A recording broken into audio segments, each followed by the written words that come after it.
The Wilson family's annual reunion was exactly as suffocating as I remembered. Crystal chandeliers sparkled overhead in my aunt's oversized mansion, reflecting off designer dresses and expensive watches.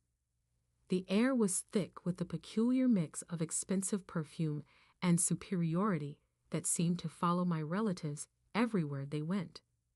I stood in the corner, watching my cousins compete for attention with stories of their latest achievements. My simple black dress, carefully chosen to help me blend into the background, felt like armor against their judgment. "Olivia," my Aunt Patricia's voice cut through the chatter. "I almost didn't see you there. Still working as a secretary, dear." I took a small sip of champagne, hiding my smile behind the glass. "Administrative assistant, actually." "Oh," she raised a perfectly manicured eyebrow. "Still at that little consulting firm? What was it called again?" "Summit Solutions," I replied quietly. My cousin Ethan, fresh from making partner at his father's law firm, couldn't resist joining in. "Come on, Liv. I could get you a real job, something with actual career potential." I thought about the stack of contracts waiting for my signature back at my office. My real office, not the carefully maintained cover I showed the world. "I'm happy where I am, thanks." "Happy?" Aunt Patricia's laugh could have cut glass. "Darling, you're wasting your potential. Your cousins are all executives, partners, real business people, and you're still pushing paper for someone else. If only they knew that someone else was me." The story of how I built my empire in secret started 10 years ago, in this very house.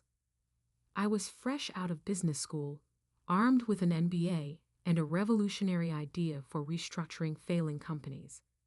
I'd spent months perfecting my pitch, convinced that my family's vast business connections would help launch my career. Instead, they laughed. "Consulting?" Uncle Robert had scoffed. "Leave that to the big firms, girl. Join the family business. Start in the mailroom. Work your way up like everyone else." Everyone else meant my male cousins, of course. The Wilson family's idea of success was strictly defined and strictly controlled. They'd built their fortune through a network of companies, each headed by a carefully chosen male heir. Women were expected to marry well or take subordinate positions, nothing more. That night, I made 2 decisions that would change everything. First, I would build my own company without their help or knowledge. Second, I would make them regret every dismissive word. Summit Solutions began in a tiny office above a Chinese restaurant. My savings covered the rent, barely. But I had something more valuable than money. I understood how companies worked, how they failed, and most importantly, how to fix them. My first client was a small manufacturing firm on the verge of bankruptcy. The owner had been turned down by every major consulting firm in the city. I spent 3 months restructuring their operations, streamlining processes, and negotiating with creditors. 6 months later, they were profitable again. Word spread quietly through business circles about the mysterious consulting firm that could save dying companies. I hired carefully, choosing people who shared my vision and my discretion. Every employee signed ironclad NDAs. My name never appeared on any public documents. I was simply the CEO. As Summit Solutions grew, I maintained my cover as a low-level employee. I kept the tiny office above the restaurant, even as we expanded into a sleek downtown headquarters. When family members asked about my job, I described mundane administrative tasks, watching their eyes glaze over with disinterest. The deception wasn't just about pride, it was strategy. The Wilson family's business empire was built on acquiring struggling companies at rock-bottom prices. My firm's specialty was saving those same companies before they became vulnerable to hostile takeovers. We worked in the shadows, quietly thwarting my family's predatory practices while building our own success. Now, 10 years later, Summit Solutions was one of the most influential consulting firms in the industry. We had offices in 12 cities, a client list that included Fortune 500 companies, and a reputation for turning failing businesses into success stories. And not one of my smirking relatives had any idea. More champagne, dear. Aunt Patricia's voice yanked me back to the present. Though perhaps you should stick to water. I imagine your salary doesn't leave much room for expensive tastes. I accepted the champagne with a practiced smile. Thank you, Aunt Patricia. How's Uncle Robert's new acquisition going? Williams Manufacturing, wasn't it? Her smile faltered slightly. There have been some complications. Nothing Robert can't handle, of course. What she didn't know was that those complications were my doing. Williams Manufacturing had been a target of my uncle's hostile takeover attempt. They'd reached out to Summit Solutions 3 months ago, desperate for help. Now they were implementing our restructuring plan, their stock price was rising, and Uncle Robert's attempt to seize control was falling apart. I heard they hired some consulting firm, my cousin Ethan added. Probably throwing good money after bad. Those consultants are all the same. Big promises, no results. I hid another smile. Summit Solutions' fee for saving Williams Manufacturing was more than Ethan would make in 5 years at his father's firm. Oh, which firm? Summit something, he waved dismissively. Nobody important. Dad says their CEO won't even show their face. Probably some trust fund kid playing at business. My phone buzzed in my clutch. A message from my actual assistant. Emergency meeting tomorrow, 9 a.m. Wilson Ventures representatives requesting merger discussion Williams Manufacturing. Urgent response needed. I scanned the message twice, realization dawning. They were finally admitting defeat with Williams Manufacturing. After failing to acquire the company, they were now seeking a merger, which would require approval from Williams' consulting firm. My firm. Tomorrow morning, my family would walk into a meeting expecting to strong-arm their way into a merger. Instead, they would find themselves facing the secretary they dismissed for the past decade, except I wouldn't be bringing coffee. I would be sitting at the head of the table. Everything all right, dear? Aunt Patricia asked, noticing my expression. I finished my champagne and gave her my brightest smile. Perfect, actually. I should head home. Early meeting tomorrow. Oh? Taking notes for someone important? Something like that. I replied, already planning what I would wear. Something exactly like that. The next morning, I stood in my private elevator, ascending to Summit Solutions' executive floor.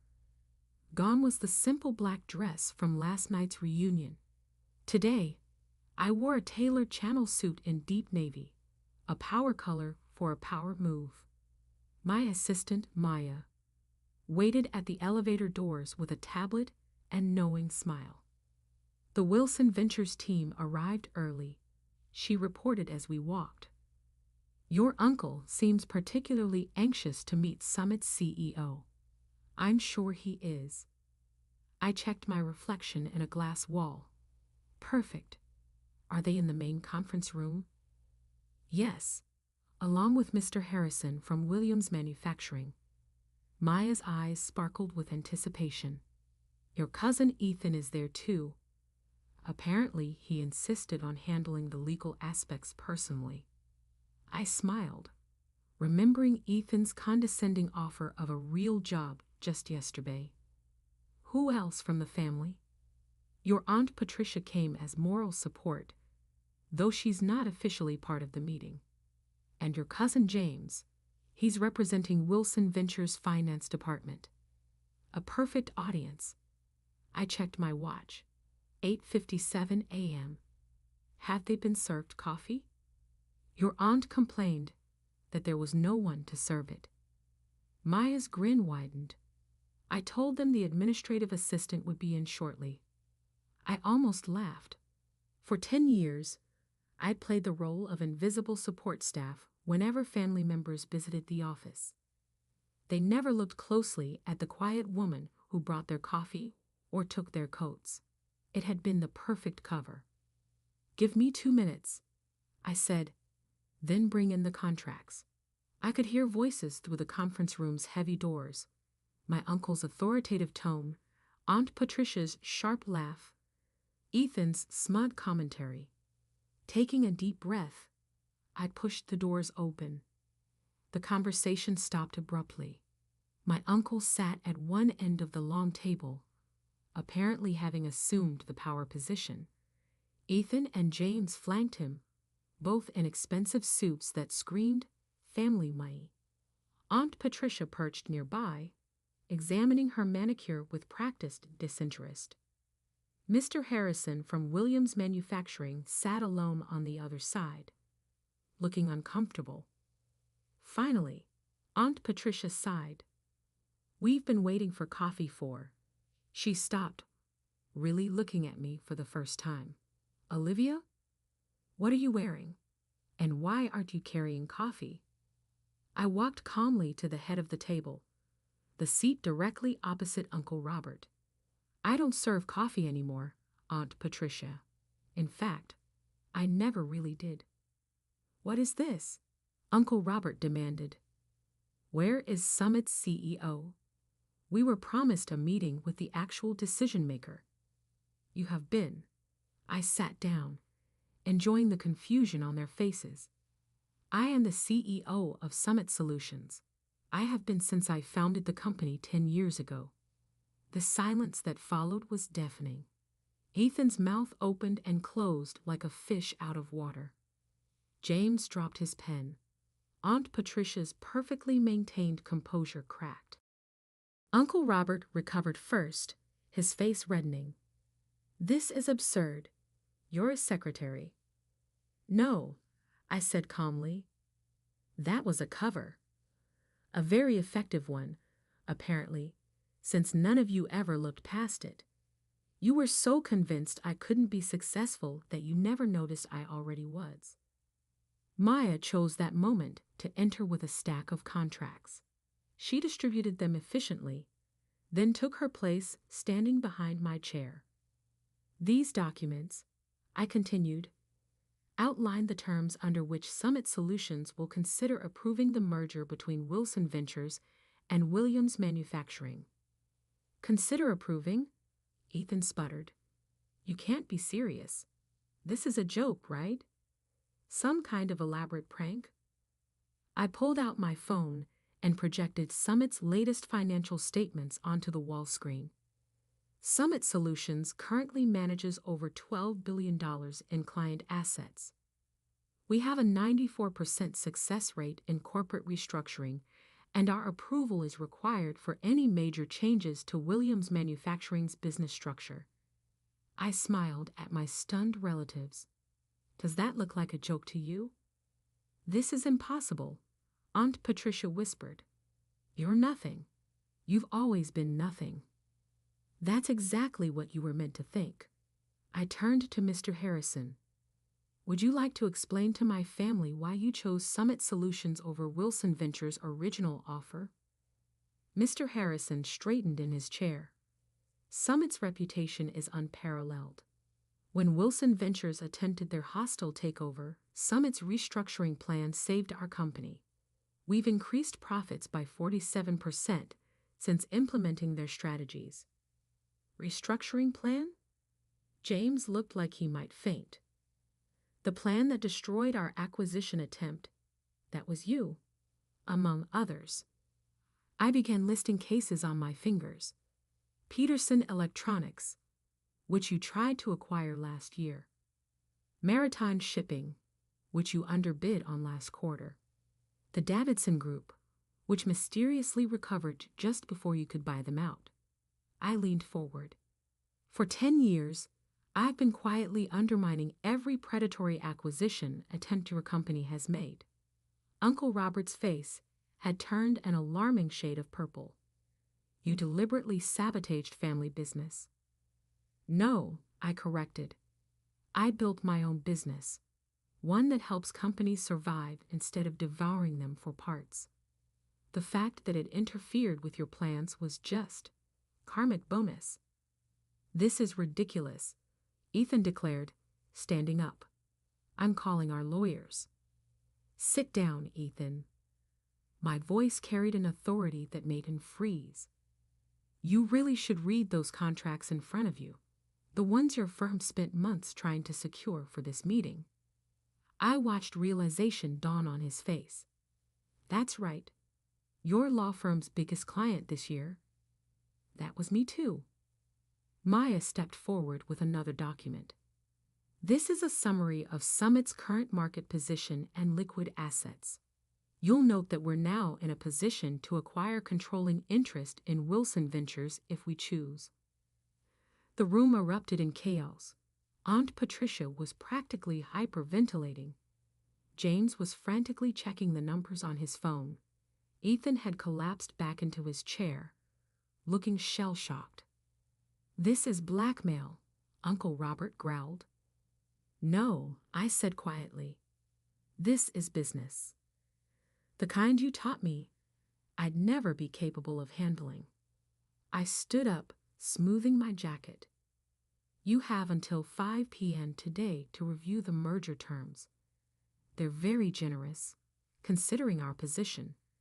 If you decline, Summit Solutions will begin purchasing Wilson Ventures stock on the open market tomorrow morning. I headed for the door, then paused. Oh, and Aunt Patricia, that champagne you so graciously offered me last night. I own the vineyard that produces it. Bought it last year. The coffee you were so desperate for this morning. That chain too. I smiled sweetly. Turns out my salary does leave room for expensive tastes after all. The door closed behind me on their stunned faces. In my private office, I finally allowed myself a moment to process what had just happened. 10 years of careful deception, of playing the invisible underachiever, had led to this moment. Maya appeared with a real cup of coffee, my favorite blend from my own coffee chain. Was it worth the wait? I thought about all the times I'd served coffee in this very office, watching my family dismiss me, underestimate me, write me off as nothing more than a secretary. Every single second. My phone buzzed. Messages already pouring in from family members who must have heard about the meeting. I silenced it without looking. They'd have plenty of time to process their new reality. Right now, I had an empire to run. And for the first time in 10 years, I could finally do it without hiding who I really was. The next 48 hours were exactly what you'd expect when a family built on power and appearances suddenly discovers they're not at the top of the food chain anymore. The messages started pouring in almost immediately after the meeting. Aunt Patricia, darling, let's discuss this over lunch. You always were my favorite niece. Ethan, come on, Liv. We were just joking around. Family should stick together. James, you can't do this to us. We're blood. I ignored them all, focusing instead on the rapid-fire emails from Wilson Ventures board members. They weren't stupid. They could see which way the wind was blowing. By noon, they had scheduled an emergency board meeting.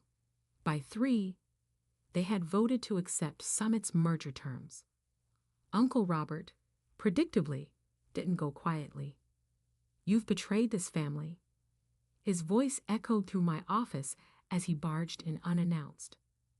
Maya moved to intervene, but I waved her off. Let him have his moment.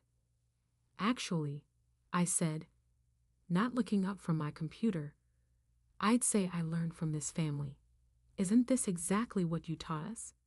Seize power, eliminate competition, Never show weakness. We gave you everything. That made me laugh. You gave me nothing, less than nothing. You taught me that I would never be good enough, that my only value was in supporting the men in the family. So I built something better. By deceiving everyone for a decade, I finally looked up at him. By letting you deceive yourselves, you saw exactly what you expected to see. A quiet, unambitious woman who knew her place. That was your mistake, not mine. The fight seemed to drain out of him suddenly. He sank into one of my visitor chairs, looking older than I'd ever seen him. Why reveal yourself now? You could have continued operating in secret. Because it was time. I closed my laptop. Williams Manufacturing isn't the only company you're trying to acquire. There's Thompson Electronics, Maritime Solutions, at least 3 others. Companies with good people, solid products, that just need help restructuring. I'm tired of watching you destroy them. It's business, he protested weakly. No, it's greed, and it stops now. I handed him a folder. These are the final merger terms. Summit Solutions will acquire a controlling interest in Wilson Ventures. We'll restructure the company to focus on building businesses up, not tearing them down. You can stay on as a consultant if you accept the new direction. If not, your golden parachute is outlined on page 3. He opened the folder with trembling hands. You thought of everything. I learned from the best. I smiled without warmth, though not in the way you intended. After he left, Maya brought in a stack of newspapers. Summit's revelation was already making headlines. Secret CEO revealed how one woman built a billion-dollar empire in secret. Wilson family shocked. The hidden success story they never saw coming. My phone buzzed again, this time with a message that actually mattered. My mother, who had divorced Uncle Robert's brother years ago and distanced herself from the Wilson family's toxicity, had sent a single line. I always knew you would show them. The next few weeks were a whirlwind of changes. Wilson Ventures board enthusiastically embraced Summit's new direction. Their stock price jumped 40% on the announcement of the merger. Companies that had feared the Wilson name now sought partnerships. The press couldn't get enough of the story. Aunt Patricia tried to spin it as a heartwarming family success story. We always knew Olivia had potential, she told one reporter. This just proves that the Wilson spirit of entrepreneurship runs in the blood. I responded by releasing archived video of last year's family reunion, where she had spent 20 minutes explaining to everyone why I would never amount to anything. The footage went viral. She stopped giving interviews after that. Ethan attempted damage control in his own way, claiming he had been in on it all along. Unfortunately for him, too many people had witnessed his shocked face in that conference room. His law firm's other clients began questioning his judgment. Within a month, he was quietly asked to take a leave of absence. James adapted the fastest, approaching me with a business proposal just 2 weeks after the revelation. We could dominate the market together, he suggested over an awkward lunch. The Wilson Summit Alliance would be unstoppable. That's not what Summit Solutions is about, I told him. We don't dominate, we elevate. The real changes came in the quieter moments. The young intern who tearfully thanked me for showing her that success didn't require compromising her principles. The female executives who started reaching out, sharing their own stories of being underestimated. The business schools that invited me to speak about building ethical success in a cutthroat world. 3 months after the revelation, I stood on a stage accepting the Business Innovation Award. Looking out at the audience, I saw my mother sitting in the front row, beaming with pride. Behind her sat several of my former administrative assistants, all women who had helped maintain my cover while building their own careers within Summit. Success isn't about who has the most power, I told the crowd. It's about how you use the power you have. For 10 years, I played a role that made powerful people underestimate me. I could have revealed myself sooner, but I chose to wait until Summit Solutions was strong enough to create real change. The applause was thunderous, but the real satisfaction came later that evening. I was working late in my office when Maya brought in an interesting piece of news. Uncle Robert had just announced his retirement. His resignation letter included an unexpected paragraph. My niece taught me that true business success isn't measured in acquisitions or assets, but in the positive impact we create. I regret that it took losing control of my company to learn this lesson. I leaned back in my chair, thinking about the long game I had played. 10 years of careful planning, of swallowing pride and playing small, had led to this moment. Summit Solutions wasn't just successful, it was changing how business was done. The next family reunion would certainly be interesting. I planned to host it myself, in Summit's main conference room. The same room where I had served coffee countless times, watching and waiting for the perfect moment to show them who I really was. Maya knocked on my door. "Your 4 p.m. is here. The CEO of Thomson Electronics, the company your uncle was trying to acquire." I smiled. "Show them in." "And Maya?" "Bring coffee for everyone. The good stuff from our chain." As I stood to greet my visitors, I caught my reflection in the window. No more hiding, no more playing small. I had built something remarkable, not despite my family's dismissal, but because of it. They had taught me that power doesn't always look like what people expect. Sometimes it looks like a quiet woman in a simple black dress, serving coffee and taking notes, while building an empire right under everyone's nose. The tabloids called it revenge. The business papers called it strategic genius. But for me, it was simply justice, served one corporate takeover at a time, with a side of perfectly brewed coffee. And somewhere, in a small office above a Chinese restaurant, my original desk still sits. I keep it as a reminder that success doesn't always wear designer labels or demand attention. Sometimes it works quietly, patiently, building something extraordinary while the world looks the other way. That's the real secret to success, not the power you show, but the power you build when no one's watching.